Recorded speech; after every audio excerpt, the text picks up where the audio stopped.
রাজ্য থেকে যৌতুক প্রথা নির্মূল ও গার্হস্থ্য হিংসা রোধে গুরুত্বপূর্ণ পদক্ষেপ গ্রহণ করল সমাজ কল্যাণ ও সমাজ শিক্ষা দপ্তর।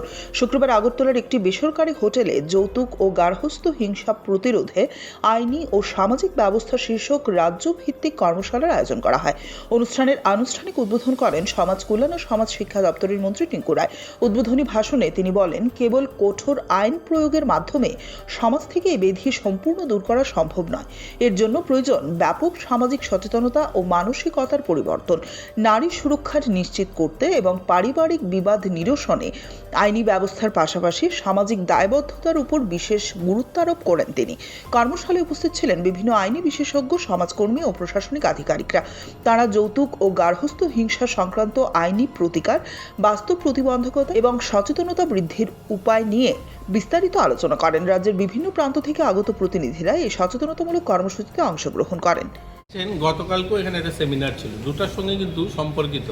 গতকালকে ছিল বাল বিবাহ অর্থাৎ চাইল্ড ম্যারেজটা। দেখুন, চাইল্ড ম্যারেজ থেকে শুরু হয় গার্হস্থ্য হিংসাটা। যখনই চাইল্ড ম্যারেজ হয়, যখন একটা মেয়ে কম বয়সে বিয়ে হয়, তখনই সে কিন্তু তার জিম্মেদারি অর্থাৎ তার যে দায়িত্ব একটা পরিবারের, সেটা বুঝে উঠতে পারে না। তখনই এই পরিবারে অশান্তিগুলো তৈরি হয়। তো গতকালকে আমাদের সেই সেমিনার ছিল। সারা রাজ্যের থেকে আমাদের প্রতিনিধি যারা মহকুমা শাসক সহ আমাদের CWCতে যারা কাজ করে সকলেই এখানে উপস্থিত ছিলেন এবং একটা বড় অ্যাওয়ারনেস ক্যাম্পেনিং আমরা করেছি। টেকনিক্যাল সেশনও ছিল, আমাদের বক্তব্য ছিল। আজকেও আমরা আবারও এর প্রাসঙ্গিকই মহিলা সশক্তিকরণ এবং গার্হস্থ্য যে হিংসা সেটাকে কী করে আরও কম করা যায়। যখনই একটা মহিলা আত্মনির্ভর হবে, যখন একটা মহিলা নিজের পায়ে দাঁড়াতে পারবে, যখন আর্থিকভাবে সে সচ্ছল হবে, দেখবেন সেই হিংসাটা কম হবে। এই উদ্দেশ্যেই কিন্তু সরকার অনেকগুলো কার্যক্রম হাতে নিয়েছে। আপনারা দেখেছেন, এই যে TRLM এর মাধ্যমে প্রায় 5 লাখেরও বেশি মহিলাদেরকে একত্রিত করা হয়েছে, এই গ্রুপ তৈরি করা হয়েছে। সেখানে প্রায় 2000 কোটি টাকা লোন দেওয়া হয়েছে, তাদেরকে স্কিল ট্রেনিং করানো হয়েছে। তো মূলত উদ্দেশ্য হলো মহিলারা যখন সশক্তি হবে, তারা যখন আত্মনির্ভর হবে, তখন এই গার্হস্থ্য হিংসাটাও কমবে।